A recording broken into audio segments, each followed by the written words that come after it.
What up, YouTube family? Today's an exciting day. We're going to start marking up the suspension and building some brackets on the frame. Let's get this beast moved out of here so we can actually have some space to work.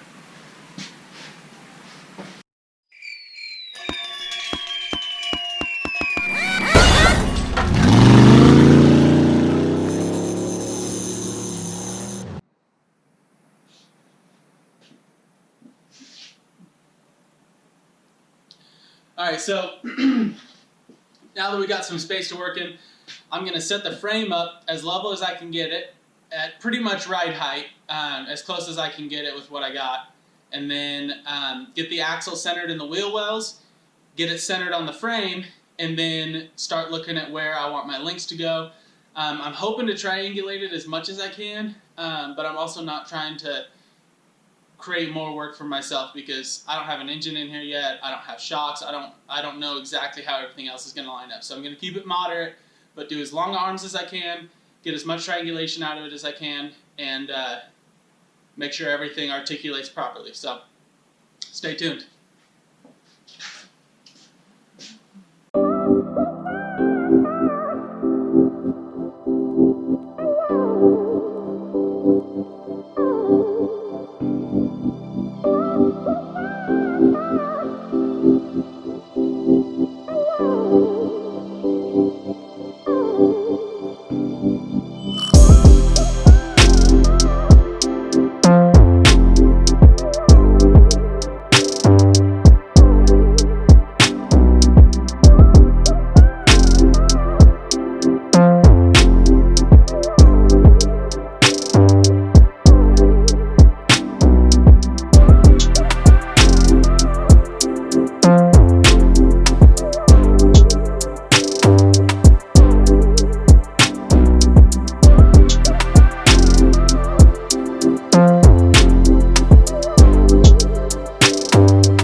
Alright, so got the axle as centered as I can right here. All these links are going to be adjustable so I can move it around later. But I got my caster set up a moment ago so that I could measure out the lengths of my links. What I'm going to do is create some temporary mounts, and that'll give me a reference point to figure out how long I need to make my links. I'll make some temporary links and I'll use those as a template basically to create my actual DOM links, just because I don't have all the heims and links and everything right now. So I'm going to basically create a mock setup that I can just take and replicate, and I'll also be making some official mounts. Once I have these made up, then I'll know exactly how big and how the placement on my mount. and then I can reinforce it, make it look really cool, weld in some patch panels on the frame, basically beef it up and take my time to do it right. But this way we'll at least have an operating suspension setup so that it can roll and actually sit on its own 4 tires again. Once I get these top ones mocked up, then I'll look at the bottom ones, get some of those kind of sample links made up, and then that's where we'll finish off.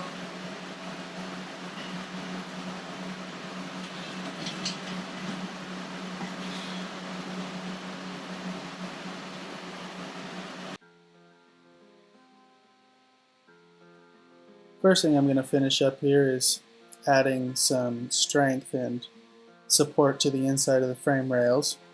This is some 3/16 plate that I've cut to the contour of the frames.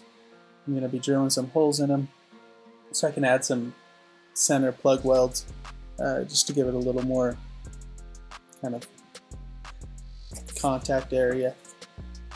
These will go along the middle section. I need to put these in now so I can then put my mock mount for the upper links on top of these and then take the proper measurements. Otherwise I'd be adding a whole 3/16 1/4 inch once I do this if I were to measure before I put them in. So we can get these welded in place, and then next thing I'll be doing is making some mock brackets out of some like 1/8 inch steel, just because it's easier to work with, and that'll give me a good representation of where my mounting location is, and then that way I can create these kind of sample links that I can then replicate out of the DOM. That's what I'm working on here. You can see me creating those brackets. These are just temporary, obviously. I'll tack those in, put the axle right where I want it, and then take my measurements. And then when I go to create the real brackets out of 1/4 inch, I'll basically create the exact same thing, and I'll know exactly where they're going to end up.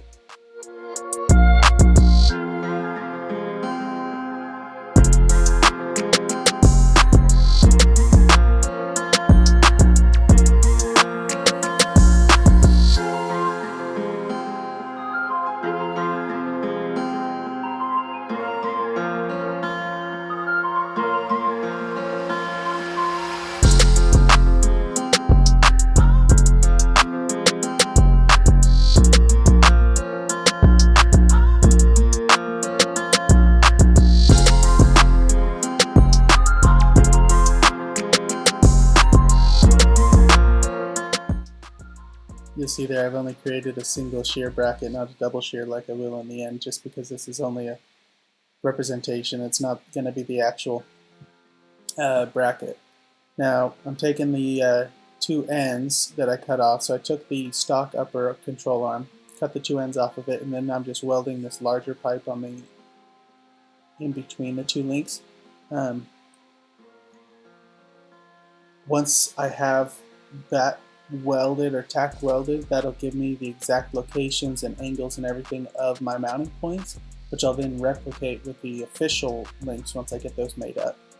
As far as what the pipe is doing in between those 2 points, I'm not too concerned. I know what my angle is, and I know how long I want the link, the straight portions of the link to be. I know what the bend is. So the rest of how the pipe doesn't matter much to me. It's just all about where those mounting spots are in relation to each other. Alright, well, we're back here in the engine bay. I just got my first mock link mocked up, a template link, I guess. See if you can get a better look at it. The light down here is not great, so you won't be able to see all of it, but basically I cut the 2 ends off a stock upper control arm off this JK axle, and then I used the 2 joints on the ends to mount into the brackets where I wanted them. And then I just welded a tube in between just to hold it in place. And then I'm going to take these, basically create a jig out of them the way it is, bend the DOM to replicate what I have here, and then weld that in place with with the adjustable joints and whatnot. You'll notice I have the upper link level, well, as level as I can get it. It's a little above, we're a little lower, the car's a little lower than ride height right now. So the steering, or the suspension is actually bumped a little bit. They even say that you should mock up your suspension at full bump. I don't have the ability to just move the frame up and down really easy, and so I just put it at a decent height that's a little bit below ride height, so that when I'm at ride height, I know I still have good angles. So I have this one, it's close to level, it actually comes up a little bit toward the front, which is good though because we're below ride height. Got enough clearance with the body. As the suspension articulates up, it'll be able to clear there. And this will actually be a little straighter, so I'll have even more space. And if I need to notch or recess this to give it some more room, I can. The link on the other side is going to be identical to this, so I'm just going to basically make a mirror of this one. I'll make this one and then use that as a template to create the other one. And then that way I know that both links are identical, and then that'll help me center the axle here inside the frame. What I'm going to do for the outside lower links is I'm going to just measure the length that I want them to be, because I can build the brackets and everything for that a lot easier than I can on the inside of the frame here, because I'm dealing with drive shaft, the engine, just a lot of things that get in the way. So I'm going to basically figure out how long I need my links, build my links, and then create brackets to match up to my links. I already know where I want the brackets, and that way I don't have to build these mock brackets just to get my lengths and everything right. And those won't have any kinks in them either, so it'll just be a straight bar. That'll make it a lot easier. Those ones will be at a certain angle. There's lots of discussion about what angle they should be at. I'm not a suspension expert. I've been watching a bunch of YouTube videos actually to figure out how I want mine to ride. I'm going to have mine set up where my upper link is just a little shorter than my lower link. And this will help with like preserving my U-joints as well as decent driving ability with caster and whatnot. My main priority is safeness and drivability and avoiding death wobble, so I'm leaning more towards that setup. I've really been enjoying watching I think it's Dirt Lifestyle. I can't remember exactly. I think that's it. He's the guy that used to be on Bleep and Jeep. Anyways, I've been enjoying watching his build. He's helped me a bunch on these numbers, and I trust him. I've also been talking to my buddy Curtis at Just for Fun Motorsports. They've been helping me out a bunch of this. They've hooked me up with all the links and other suspension components. So they are a great retailer for some really top-notch brands: Falcon Suspension, Terraflex, Artec Industries. So I'm hoping to get some sweet stuff as the build goes on. So I'll put a link into the video about the suspension that I've been watching. It's a whole series where he's putting a 1 ton under his Discovery, and it's a great build because it shows you the suspension setup, but he also has a really difficult canvas to work in because the way that the body is set up, it has all these extra components and mounts, and he really has to finagle everything in there. So you get to see a little bit about how you can adjust your system to make it work, as well as maintaining proper angles, and also the fact that there's some like wiggle room, like leeway. You don't have to have every single thing to the T, and that's why with this, like, I understand that it's not perfectly set up. The ground isn't perfectly level. The car's not perfectly level, even though it's about as close as it can get. But once I have adjustable links in it, like I can change all of that down the road. Like I could pull over on the side of the road and change it. So that's the beauty of being able to make it adjustable. And you can't get everything perfectly square and lined up no matter how hard you try. So you having adjustability will allow you to get your alignment and everything correct, because if you put your brackets in just off of measurements and then you use a set length of your control arms, if one of those brackets ends up being off, or the frame is actually off, or you measured off the wrong point or whatever, then your whole suspension is going to be messed up and you can't adjust it anymore. You're going to have to cut the bracket and move it. So I'm really happy with how this upper arm looks here. It's pretty close to the flange on the drive shaft, but it'll give me, I'm going to put a little kink in the control arm here, and that'll give me the clearance for the slip yoke once I put that on. And then, or not the slip yoke, the U-joint.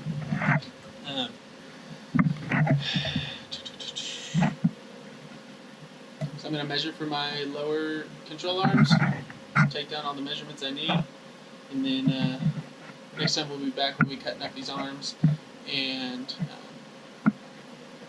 getting everything put in place more solid so I can actually roll this thing around. Possibly get it over to the shop over at school where I've been working on some stuff, and be able to really work on stuff right there, get all my bends right, get all my notches right, and just be able to weld it all in and just go. But if I can't roll it, I can't move it over there, so that's what I'm battling right now.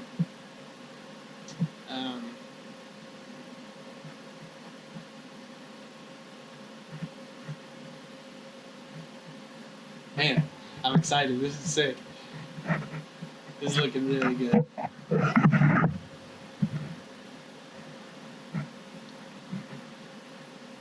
Yeah, it's looking really good. We got plenty of clearance. I mean, I still don't know where the engine's gonna land, and that'll definitely put a kink in some of my plans, and I'm sure I'm gonna have to do some adjusting. But that's the beauty of having the adjustments. I think it looks good. I'm in the process of ordering my coilovers right now so that I can determine exactly where to put my shock hoop and where I want to put my coil mount on the axle. Let me know, like, I've been seeing a lot of brackets where the bolt that runs through the bottom eyelet of the shock, where the shock will actually run basically perpendicular to the axle, so the bolt will run back to front, so the eyelet sits like this on the axle, whereas on stock it sits the other direction.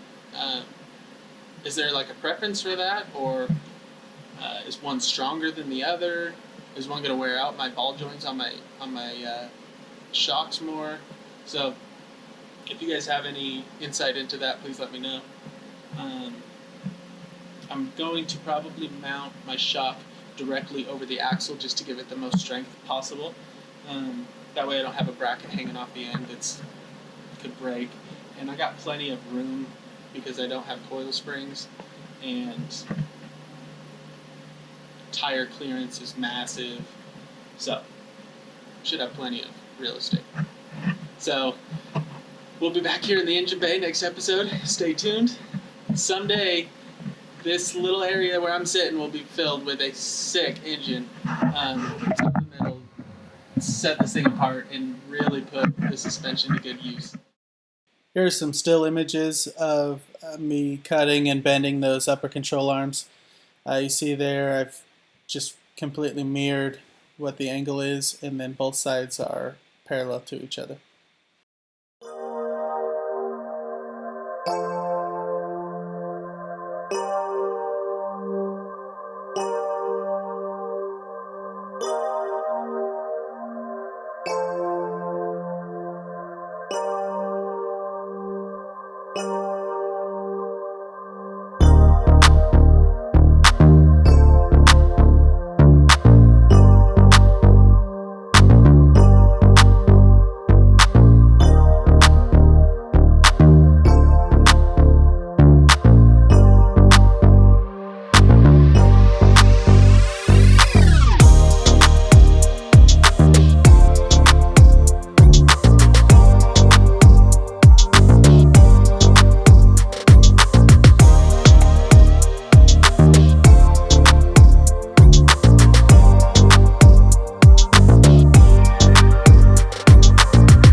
somewhere.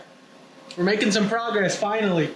Forever it feels like you're just planning and counting and doing all the math, and then finally you get to actually make something. It feels awesome. I've just finished tacking up the first links. These are going to be the front upper control arms. You can see I got the weld bung up here on the front. This is a 7/8-18, 18 threads per inch.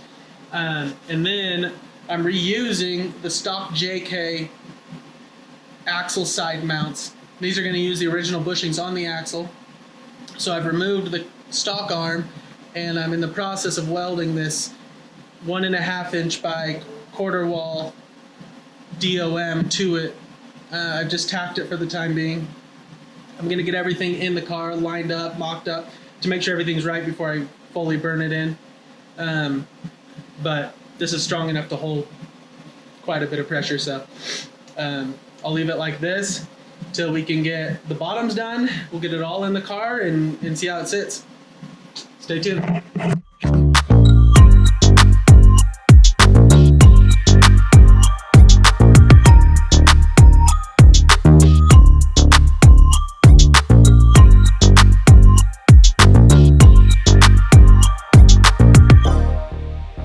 Now that I have the links tacked together, I'm gonna go ahead and create those upper control arm brackets I was talking about. This is my 1/4 inch plate steel. I'm gonna cut these, bend them, weld them together, and then we'll get those tacked in the car so I have somewhere to mount my control arms. Double check the lengths on them before I go any further, and then we should be good to go for the uppers.